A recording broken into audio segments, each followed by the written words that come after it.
中国的官老爷们又开始吹嘘12月份的外贸数据了，说12月出口同比增长 10.7%， 进口同比增长 1%， 都超出预期了，增长势头非常好啊，中国外贸没问题了，皇上英明啊。可是等等，这些数字背后到底藏着什么猫腻呢？让我们先看看市场的反应。你说这么好的数据，股市应该大涨吧？结果呢，上证指数跌了 0.25%， 北证50更是暴跌 2.35%， 港股恒生指数也跌了 1%， 连债市和汇市都毫无起色，离岸人民币对美元汇率在16个月的低点附近打转。说白了，市场根本不信这些数据能持续。为啥呢？第一个猫腻，这哪里是真增长啊？这完全是抢跑效应。因为美国总统政权交接在即，特朗普扬言要对中国商品征收 60% 的关税，还有春节临近，所以企业们都在拼命地往外赶货。我们来看看这个抢跑效应有多明显。数据显示，2024年中国出口总额虽然创下了 25.45 万亿元的新高，同比增长 7.1%。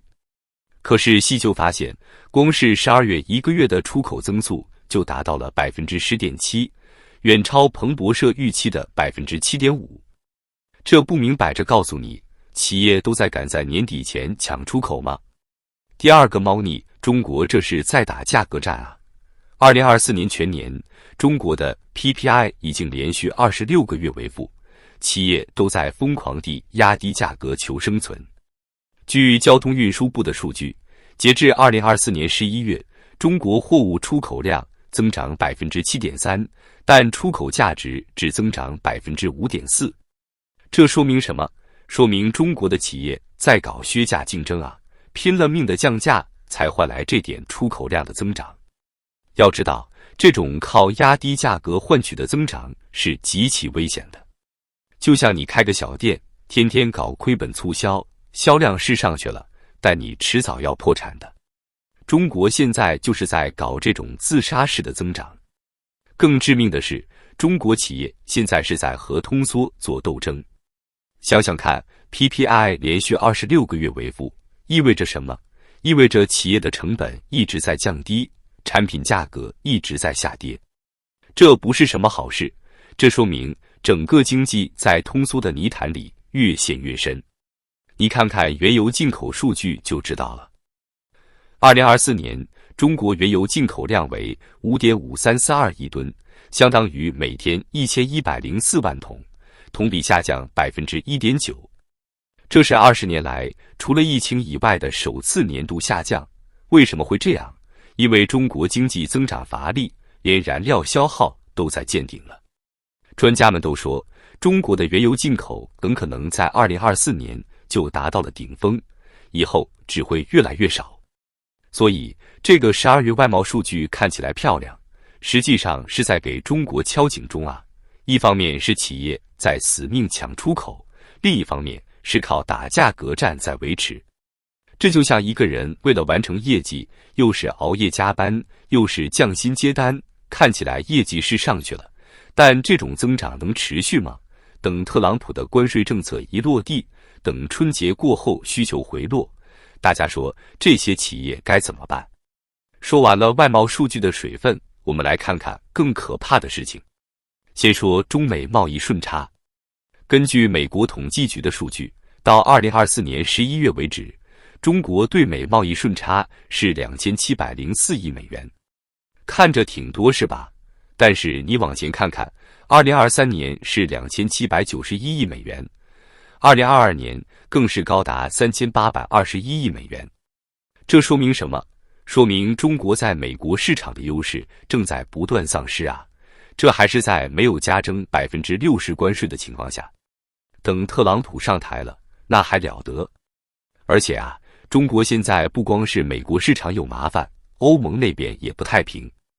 欧盟已经宣布对中国电动车征收 45.3% 的关税，这可不是开玩笑的。要知道，去年中国才刚刚靠电动车出口成为世界第一大汽车出口国，结果人家直接就来了这么一手。让我们看看数据。2024年，中国汽车出口增长了 25%， 达到480万辆，其中新能源汽车出口增长 24.3%， 达到129万辆。听着不错是吧？但是中国乘联会都说了，2025年出口增长预计只有 10%， 电动车出口更是预计零增长。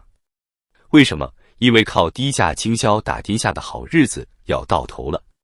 你们猜猜，中国汽车出口的前3大市场是哪里？是俄罗斯、墨西哥和阿联酋。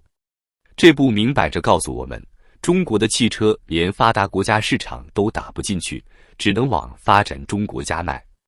但是就连俄罗斯市场现在都不行了。中国乘联会都说了，今年对俄罗斯的出口量预计会下降。更令人担心的是，现在整个中国汽车行业的利润率都在断崖式下跌。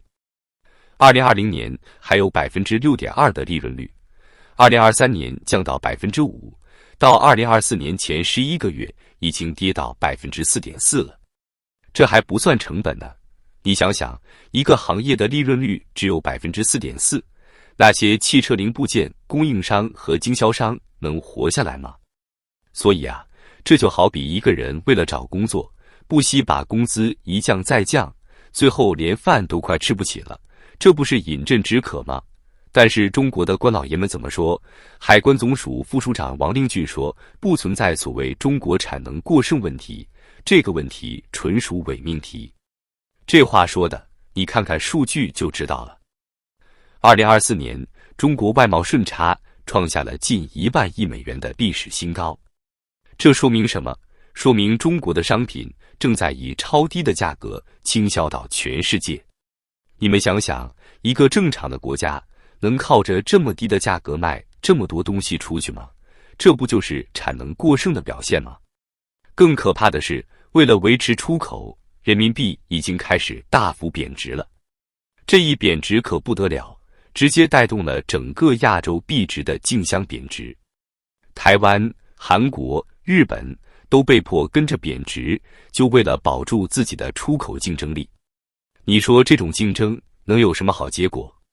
说到底，这就是因为中国还在搞计划经济那一套。什么新质生产力，什么战略性产业，说白了就是举全国之力搞过度投资。短期看确实能出成绩，但最后呢，不是产能过剩就是烂尾楼。这不就跟当年明朝的官商合作一样，表面上繁荣，实际上都是假的。现在说到了最关键的问题，中国到底能不能顶住特朗普的关税压力？先说个最新消息啊，中国已经开始亮肌肉了，说是要禁止向美国出口镓、锗和锑这些关键金属，还威胁要调查英伟达。听起来挺厉害是吧？可惜啊，这就像小孩子在大人面前耍脾气，根本不管用。为什么这么说呢？我们来看几个数据。去年，美国已经从加拿大进口的铱已经超过从中国的进口量了，这的主要供应来源是德国。这说明什么？说明中国的矿产武器已经不管用了。美国早就在全球布局供应链了，你靠脖子，我找别人买去还不行吗？再说调查英伟达，这不是搬石头砸自己的脚吗？现在全中国的人工智能企业有 90% 以上都在用英伟达的芯片。你制裁它，最后受伤的还不是自己？这就好比你去餐馆吃饭，因为不满意就把厨师赶走，结果自己饿肚子。更可怕的是，中国现在面临的不只是关税威胁。我们来看看美国对华贸易制裁的组合拳：1 60% 的关税威胁；2 半导体出口管制；3有可能取消中国的最惠国待遇；4对新能源汽车、光伏等重点产业的限制。